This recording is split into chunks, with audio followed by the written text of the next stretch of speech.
All right, check it out. We are here at Urban Oak in Bartow, Florida, and we're getting ready for a core value chat. We're going to talk about maturity today. All right. I'm pretty pumped up. I got Pete Dawson here. And as we talk about maturity, it's kind of a vague thing if you're thinking core values, but really we're talking about like conflict resolution. We're talking about how to handle confrontation. We're talking about how to treat each other in the workplace. So if you're a leader on any scale, whether it's a business or in a ministry, this is going to be a great talk for you. If you're part of a team even, that team dynamic, you're any part of the team, any size team, you're going to want to watch this all the way through because we'll get some good insight on conflict resolution and confrontation and those things. And so like I said, I have Pete Dawson here.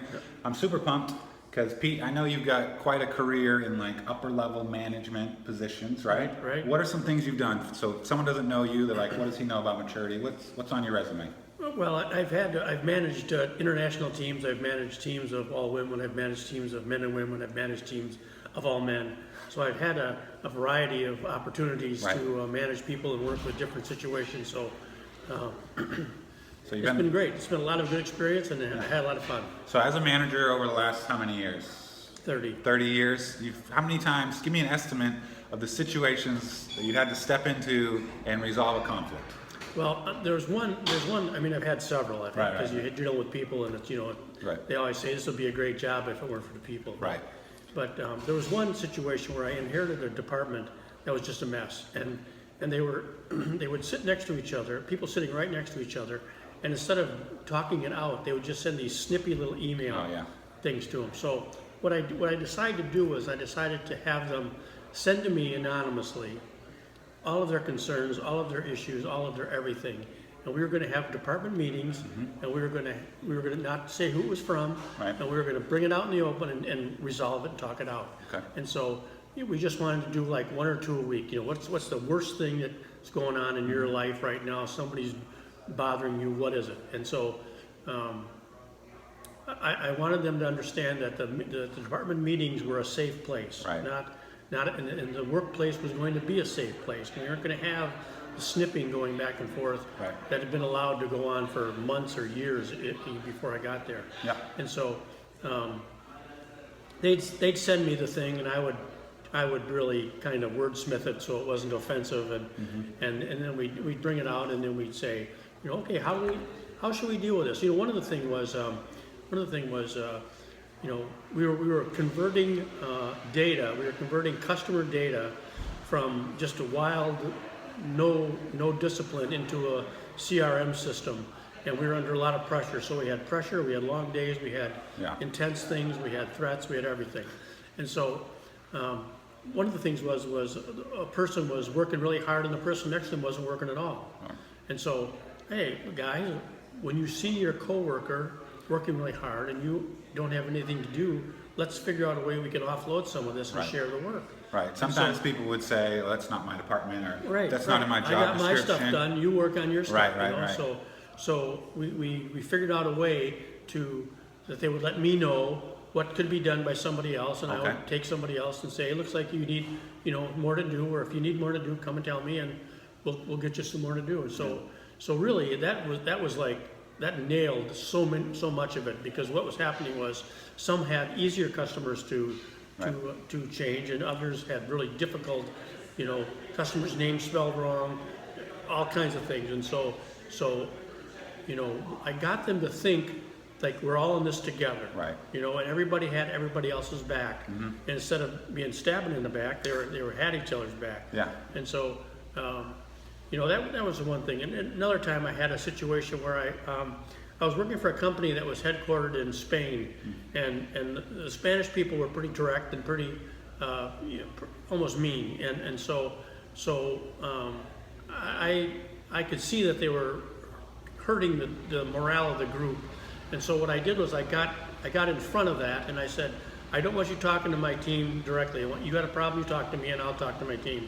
Because I didn't want the abusive stuff coming from the people that in another country that may have been used to that in their culture, that it wasn't the way we do things in North America. So, culture is very difficult. Oh yeah. You got different. I know Megan's reading a book right now that talks about leadership in different cultural contexts. And so I'll drop a link to that book in here. It's different when you're working with someone from another country. And so you tried to be a filter there? Right, yeah, and I really saw my job as, most of my jobs have been middle managers. So I've been managing groups of people, either managing supervisors or managing managers, and reporting up through executive management.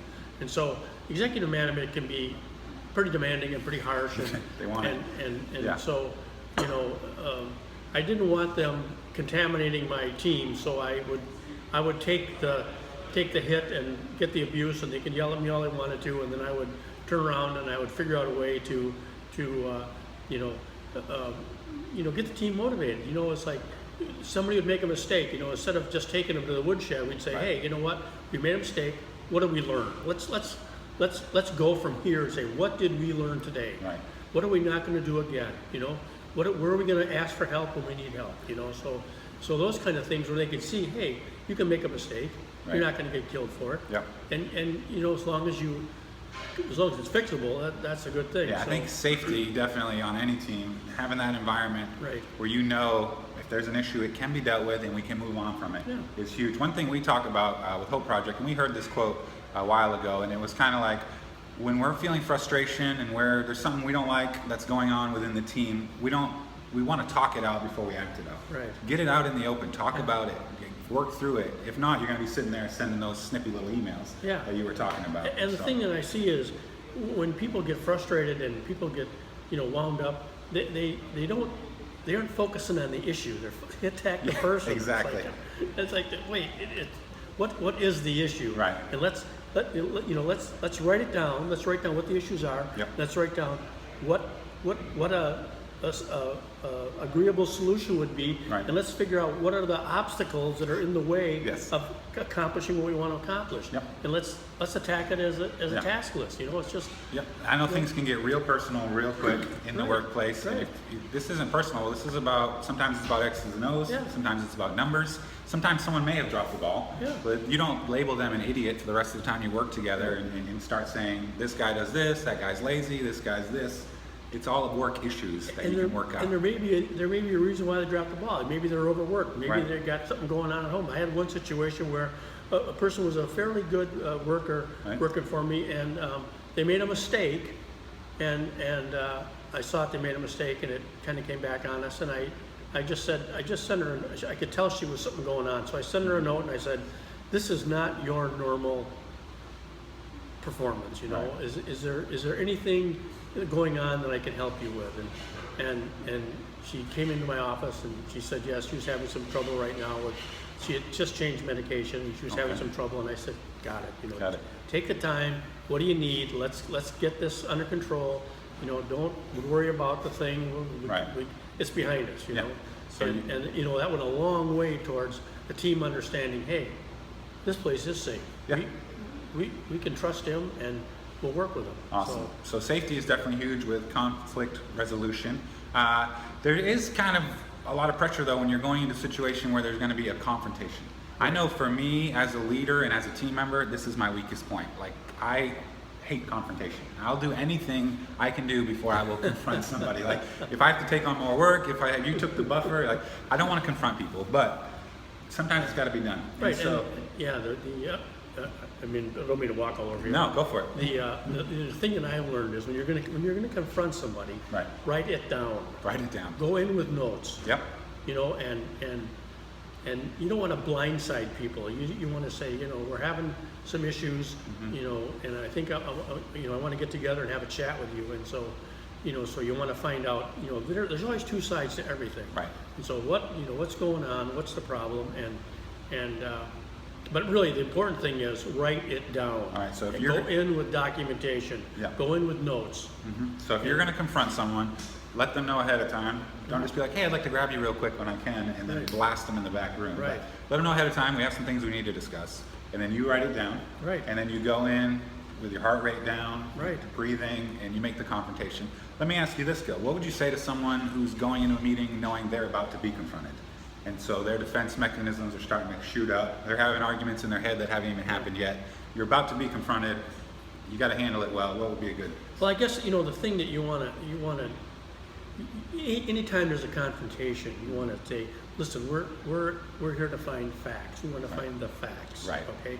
We don't want this to be an emotional thing. We want this to be factual. Mm-hmm. And so, you know, it may take more than one meeting. We may have Right. to have a discussion and then go back and do some more research and then have another discussion, and we may want to see some things, because there may be something wrong that's causing this conflict. Right. So, but you know, sometimes it's pure out behavior problem. Right. And you have to deal with Yeah. immediately. You can't. Yeah, like you said, Dan, people hate confrontation, but Yeah. that's the worst thing is to procrastinate Right. and to put off. You're When gonna it acting happens, out, deal yeah. with it. Yep. And you know, it should be the same thing. When somebody does something good, deal with it. When Right. somebody does something bad, deal with it. Don't let it fester. Don't let it. It's not going to be a better time. Yeah, exactly. You're always Just- kind of waiting for the right time, or you're waiting for it to blow over, Yeah. or you're waiting for it to fix itself. And you know, some of it is a guy makes a rookie mistake, and it's a learning curve thing. Hey, understand that. Yeah. You know, So you just brought up something interesting. We're talking about confrontation and conflict and kind of the hard parts about being a part of a team. But also, you just said if someone does something right, right. you're going to compliment them. You're going to bring it up. That is a huge part of creating that safe environment. Right. I think you're talking about, Yeah. where you know someone's not going to get blasted every meeting. Some meetings are going to be all positive. What are some ways you've seen positive reinforcement, showing certain behaviors what you're looking for, and then the rest of the team starts to get in line? Well, the thing that some things that I've done is you want to give credit where credit is due. So when somebody does something, Yep. you know, you want to. I've done things where I've had teammates recognize teammates, and I've done things where I'm paying attention and walking around, listening, seeing what people are doing, and when they hit a milestone, you know, I know what their goals are. When they hit a goal, we recognize it. One thing I did that was really helpful too. I had a team of systems people, and we had a lot of projects, and so I had at the time I had a cubicle that had 8-foot high walls that were fabric coated. And I had these little placards that had Velcro on them, and I could stick them on the wall. So I had a column that said what we're planning, and then I had a column that said what we're doing, and then I had a column that said what we've done. Awesome. Okay, and so we had everybody's projects with their name on it, what we're doing, and so every time we moved it over, we had a recognition event. Awesome. We recognized the person, Yeah. and then when they got to the end, we put up like I don't know, some kind of certificate, not Yeah. a star, but something. Blue ribbon. Yeah, we put something on saying it's done, and Right. we made a big, and we told the organization, hey, we said we were going to do this by this time, we did it on this time. Awesome. You know, so we told not only our department, we told the people that it affected as well. Very cool. And so, you know, that's just great, and then you build on it. So you create a culture where you're celebrating each other, you're high-fiving each other, Yeah. you're lifting each other up instead of, like you started And this whole you thing. want to be encouraging to people. Right. You want to be, you know, hey, glad to see you. Good. I'm glad you're working on that. Looks like you're doing it. Okay, if you have any trouble, let me know. You Yeah. know, and you want to know, you know, what I saw my job mostly as was I was a guy that removed barriers. That was it. That's I it. had people that were very skilled, very technically talented, and sometimes they would get stuck. And you know, just a quick story. I had a guy who was a very gifted report writer. He was a data miner, and he was very gifted at it. And I walked by his desk, and he had kind of a frown on his face, and I said, hey, what's going on? Yeah. And he goes, I looked at this code, I looked at this code, I looked at this code, I looked at this code. I can't figure it out. And I said, read it to me. Okay. So the guy goes, you don't even know what this stuff is. I said, do me a favor, Read it to me, yeah. So he starts reading it to me, he gets about 3 lines into it, and he goes, I'm going after the wrong database. That's it. I said, hey, that's why I get the big money. That's it. That's why you came in the room. You fly in, you fix it, you fly out, right? Awesome. We're getting a ton of stuff on maturity here. I'm loving all of it.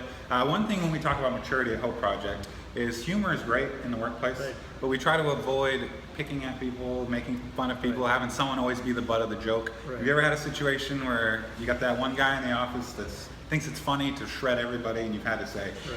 have you had that? Yeah, really. We really have.